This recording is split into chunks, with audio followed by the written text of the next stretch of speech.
Bonjour à toutes et à tous, et bienvenue sur notre émission. Aujourd'hui, nous allons explorer les 5 villes considérées comme les plus moches du monde. Bien que la beauté soit subjective, ces villes ont été souvent critiquées pour leur architecture, leur urbanisme ou leur environnement. Préparez vos yeux, on embarque pour un voyage au bout de la laideur. Notre première escale nous conduit tout droit aux États-Unis, dans l'État du Michigan, à Détroit. Autrefois le cœur battant de l'industrie automobile américaine, cette ville a connu des jours de gloire où les usines tournaient à plein régime. Mais aujourd'hui, elle présente un paysage post-industriel fantomatique. Les rues autrefois animées sont maintenant désertes, et les bâtiments autrefois imposants sont en ruine.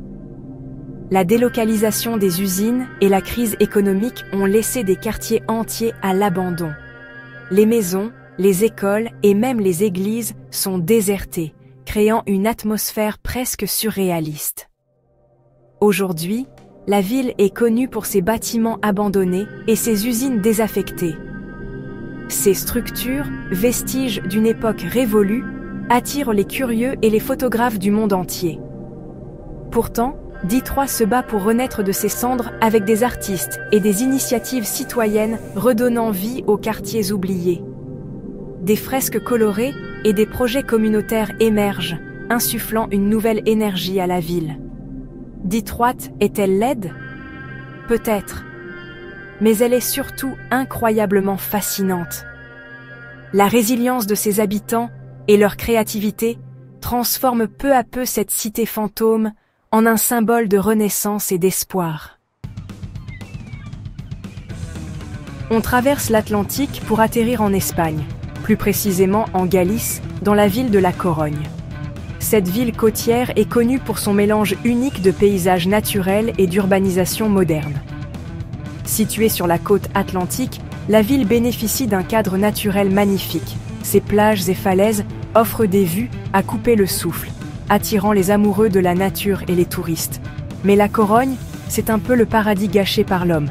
L'industrialisation a laissé des traces visibles, avec des usines et des zones polluées qui ternissent le paysage. Une vieille ville charmante, soudainement encerclée par des bâtiments modernes sans âme. Ce contraste entre l'ancien et le nouveau est frappant et parfois déroutant. La faute à une urbanisation sauvage et mal maîtrisée, qui a défiguré le paysage urbain. Les constructions récentes manquent souvent de cohérence et d'esthétique. Pourtant, La Corogne a du potentiel avec sa situation géographique exceptionnelle et son ambiance animée. Le port est un centre d'activité, et les rues sont pleines de vie, offrant un contraste saisissant avec les zones plus modernes et industrialisées. Notre prochaine destination nous emmène en Belgique, dans la ville de Charleroi. Autrefois surnommée la Cité de l'Acier, Charleroi a été un centre névralgique de la révolution industrielle belge. Située dans la région wallonne, cette ville a connu un essor fulgurant grâce à ses mines de charbon et son industrie sidérurgique. Cependant, le déclin industriel a laissé des traces profondes. Les usines abandonnées et les bâtiments délabrés se dressent comme des vestiges d'une époque révolue, créant une atmosphère à la fois nostalgique et morose. Les zones résidentielles, souvent construites à la hâte pour loger les ouvriers, manquent de charme et de cohérence architecturale. Mais Charleroi n'est pas sans espoir. La ville est en pleine transformation, cherchant à revitaliser ses espaces urbains tout en honorant son passé industriel. Des projets de réhabilitation visent à redonner vie à ces lieux autrefois prospères, offrant une lueur d'espoir pour l'avenir de la ville. Charleroi est un exemple poignant des défis et des opportunités qui accompagnent la transition d'une économie industrielle à une économie moderne. Une ville qui, malgré ses cicatrices, continue de se battre pour un renouveau. Envolez-vous avec moi pour l'Amérique du Sud, direction le Brésil. Notre destination, Brasilia, la capitale futuriste plantée au milieu du plateau central. Imaginée par l'architecte Oscar Niemeyer, Brasilia est un véritable musée à ciel ouvert de l'architecture moderniste. Mais Brasilia, c'est un peu comme une œuvre d'art conceptuelle, belle à regarder, mais impossible à vivre. Une ville fascinante, certes, mais qui manque cruellement d'âme. Retour en France, mes amis, mais pas pour admirer la Tour Eiffel ou les Champs-Élysées. Non, aujourd'hui on s'aventure en banlieue parisienne, à Clichy-sous-Bois.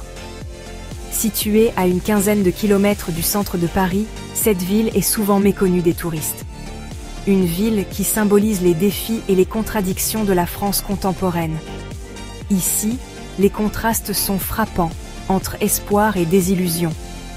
Des barres d'immeubles impersonnels, mal entretenus, qui sont devenus le symbole d'une certaine relégation urbaine. Ces bâtiments racontent l'histoire de décennies de négligence et de promesses non tenues. Clichy-sous-Bois, c'est aussi une ville dynamique, avec ses associations et ses initiatives citoyennes.